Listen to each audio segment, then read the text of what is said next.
tous. Alors, j'aimerais partager le livre du prophète Joël. Voilà. Chapitre 1. La parole de Yahweh qui vint à Joël, fils de Pethuel. Ancien, écoutez ceci, et vous, tous les habitants du pays, prêtez l'oreille. Est-il arrivé de votre temps, ou même du temps de vos pères, une chose comme celle-ci?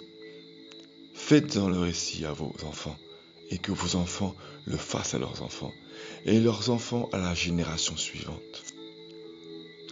La sauterelle a dévoré les restes du gazon. Le yélek a dévoré les restes de la sauterelle, et le hasil a dévoré les restes du yélek. Ivrognes, réveillez-vous et pleurez.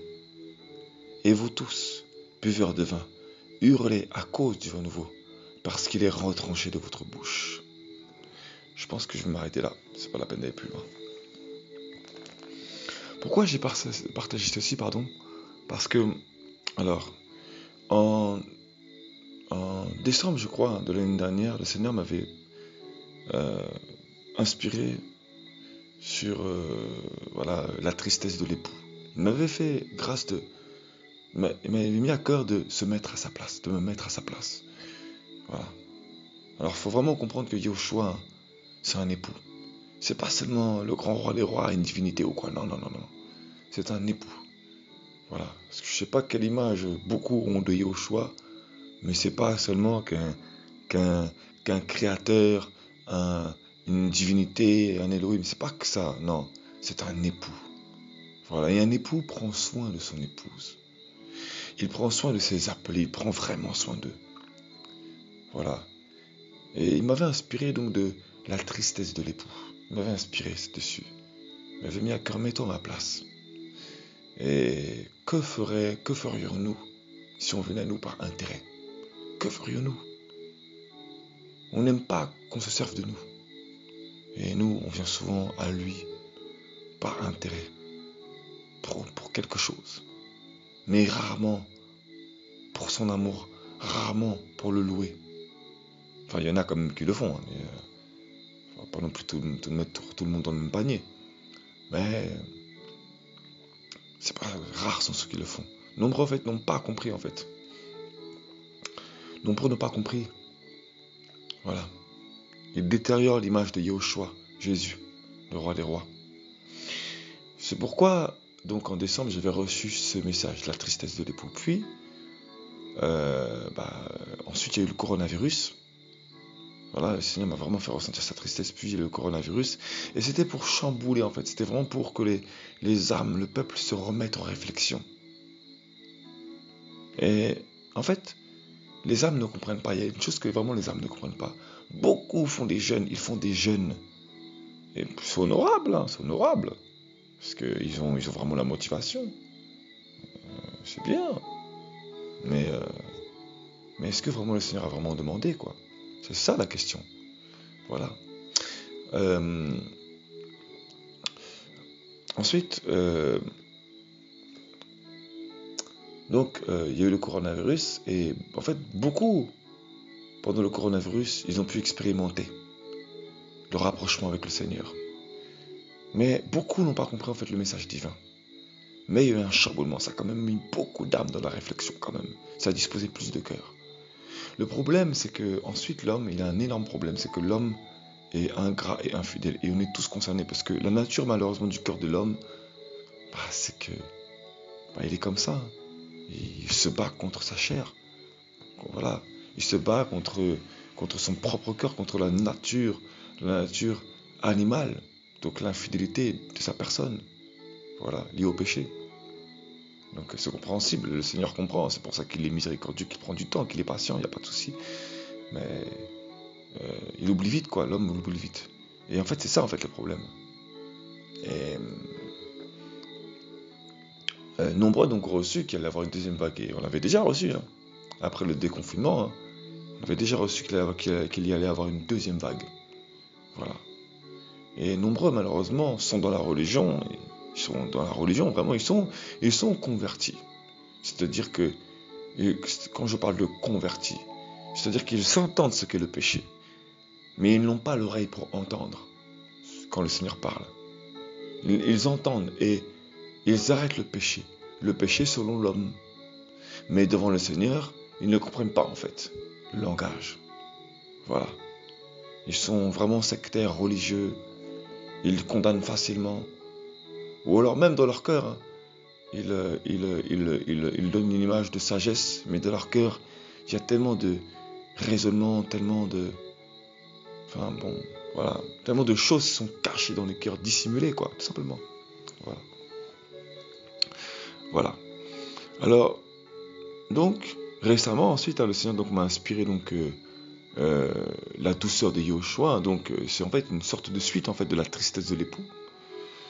Et pourquoi en fait j'avais ressenti donc ce message, le Seigneur m'a vraiment inspiré, gloire à Yahushua. Et pendant en fait que j'ai reçu ce message, juste la veille en fait, j'ai ressenti vraiment que le Seigneur en fait, pourquoi il a ramené ce message, encore la douceur de Yahushua, pour dire que vous voyez mon amour, vous le voyez. Je vous avertis, vous voyez mes avertissements, vous voyez, vous avez été chamboulé et vous retournez dans votre vie. Il y a le déconfinement, on vous libère et vous reprenez votre vie comme si rien ne s'était jamais passé. Vous avez ce souvenir du chamboulement et vous pourrez le dire à vos générations. Parce que ça a été un chamboulement mondial. Mais au fond, vous continuez vos vies. Et c'est ça en fait le reproche du Seigneur.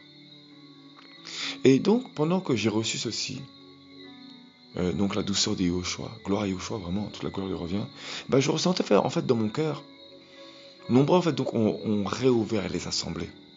Voilà. D'où donc c'est ce message que je partage maintenant. Pendant que le Seigneur me poussait à prier, il m'inspirait, en fait, il me faisait comprendre dans son cœur que nombreux, c'est vraiment pas pour condamner, non, loin de là. Et comme je dis, malheureusement, il faut vraiment être quelqu'un de réputé pour que les âmes, souvent, soient touchées et inspirées à partager. Voilà. Donc, chacun fait selon ce qu'il a à cœur. Hein. Voilà. Mais, voilà, après, l'instant que le message est entendu, c'est l'essentiel, quoi. Mais le message est vraiment pour les autorités des assemblées. Parce que, en fait, j'ai vu des messages où c'est vrai, beaucoup de pasteurs sont dépressifs. On dira, faut comprendre les pasteurs. Et je dis pas le contraire, faut comprendre. Et en fait, le problème, c'est que, en fait, beaucoup de pasteurs, et ça je l'avais déjà dit, ils n'ont jamais été appelés à la charge pastorale. Ils n'ont jamais été appelés à ça. Donc forcément, si eux-mêmes ils prennent une charge qui ne leur a jamais été donnée, ils ne sont pas en règle avec le Seigneur. Donc forcément, ils amèneront le dérèglement dans l'assemblée, c'est logique. Ça va de soi en fait. Si toi-même tu n'es pas en règle devant le Seigneur, forcément, tu vas amener un dérèglement dans l'assemblée, c'est logique. C'est-à-dire que tu vas te mentir à toi-même.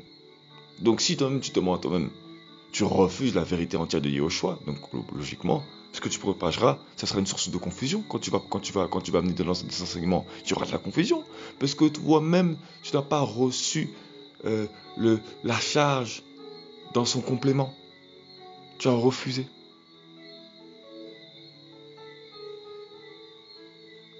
Donc voilà. Et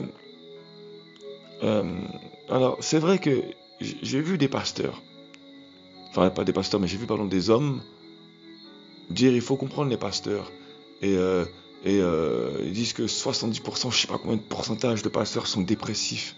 Alors il faut comprendre une chose, c'est pas pour condamner, non, je viens pas jeter la pierre, non, loin de là. Mais c'est pour qu'on comprenne vraiment quoi, que la dépression c'est un esprit. C'est un esprit. Donc si eux-mêmes sont dépressifs, c'est que c'est le Seigneur qui a permis qu'il y ait un esprit de dépression. Oui. Donc je viens pas pour condamner et jeter la pierre, c'est un fait. C'est un fait, tout simplement. C'est qu'on a laissé accès quelque part. Voilà. Et beaucoup, en fait, malheureusement, il y a beaucoup d'églises, en fait, elles sont fades.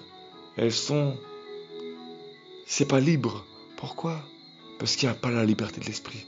Parce qu'on ment, en fait. Et en fait, je vous dis, euh, euh, lorsque j'ai pris le passage, la sauterelle a dévoré les restes du gazan, le yélek a dévoré les restes de la sauterelle et le asile a dévoré les restes du yélek. C'est-à-dire qu'en fait, tout ce qui n'a pas été dévasté, parce que les sauterelles qui ont été sorties du puits, de l'abîme, dans Apocalypse chapitre 9, hein, parce que l'ange de l'abîme est sorti, hein, Apollyon, donc Abaddon, le destructeur est sorti déjà, voilà. Et bah, et bah, euh, comment dire ça? Et bah, elles ont dévoré. C'est pour ça que les églises ferment, elles ont fermé. Et en fait, quand nous on avertit que ça a fermé et que ça ferme, faut pas croire, c'est pas pour condamner. C'est en fait pourquoi le Seigneur permet ça. C'est vraiment ce que le Seigneur me mettait à cœur en fait. C'est que le Seigneur aime ces hommes qui ont servi le Seigneur, qui servent le Seigneur avec une motivation. Le Seigneur voit les motivations des cœurs, il le sait. Et ils savent que ces âmes veulent vraiment servir le Seigneur, ils le savent. Pardon, il le sait, il connaît les cœurs. Donc ce qu'il veut, c'est qu'ils soient sauvés. Et en fait, il y a beaucoup aussi d'âmes, en fait, même pendant le confinement, il y a beaucoup d'hommes, des serviteurs, des prédicateurs, qui devaient s'occuper de leur charge familiale. Ils ont même parfois des disputes, donc comme je dis, des dépressions, ils sont dépressifs. Pourquoi? Parce qu'ils ont la charge familiale et la charge de l'assemblée. Le problème, c'est que beaucoup de pasteurs, en fait, prennent des charges qui n'auront jamais été données. Le pasteur ne peut pas tout prendre, il ne peut pas tout prendre toutes les charges. Ils sont devenus, arrêtés d'être des directeurs. Le premier service, la première fonction qu'un homme reçoit, quand le Seigneur donne la femme, l'épouse, la famille, mais c'est ça la première fonction. Et quand le Seigneur permet que les églises ferment, c'est parce qu'en fait, beaucoup d'assemblées sont mortes parce que en fait, dans le secret, beaucoup de couples pastoraux et autres sont dans des problèmes. Et ils viennent dans les églises en cachant, vraiment dissimulant. C'est pour ça que le Seigneur a permis que les églises ferment. C'était pour que les prédicateurs, au lieu d'être des prédicateurs, en fait, ils sont tellement obstinés par le ministère. Pour eux, en fait, le ministère, c'est une gloire. Mais la première gloire, est-ce que c'est pas ta femme, la première gloire? Est-ce que la parole, le proverbe ne dit pas que la femme est une gloire? Pour l'homme, je crois quelque chose comme ça. Il y a une parole comme ça dans le Seigneur. Le verset, voilà, le Proverbe chapitre 12, verset 4. La femme vertueuse est la couronne de son mari. Voilà. Beaucoup, en fait, ont des problèmes de leur couple. Et ils oublient, en fait, que si tu as des problèmes dans ton couple, ça va forcément se refléter voilà, ça va se voir. Hein. Je veux dire, il y a des conséquences. Et beaucoup, en fait, d'hommes qui ont été mandatés dans les assemblées, et voilà, ils vont bâtir une œuvre, et ils font tout et n'importe quoi. Alors je dis pas, on est pécheurs. Mais en fait, le Seigneur, en fait, veut sauver ces hommes. C'est pour ça qu'il permet que les églises ferment. Parce qu'il veut les sauver, il veut les amener à la repentance. Et en fait, les hommes n'ont pas compris le message. Les hommes sont tellement... En fait, pour eux, leur gloire, c'est même plus leur femme pour beaucoup, c'est leur ministère. Et les femmes vont rester dans le silence. Elles vont juste prier. Et en fait, ils sont en train d'humilier leurs femmes.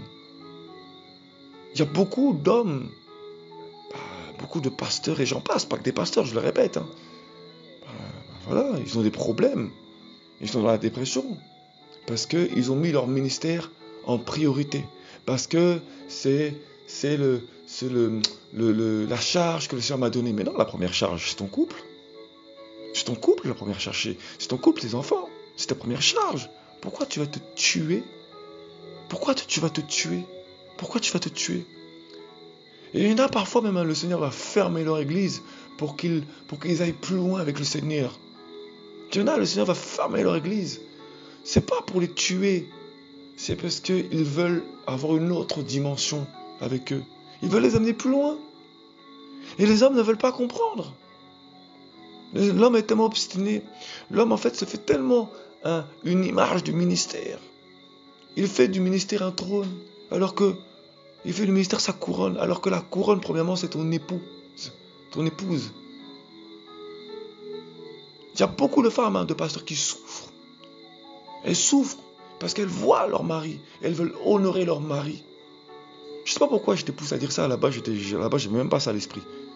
Mais ça m'est venu.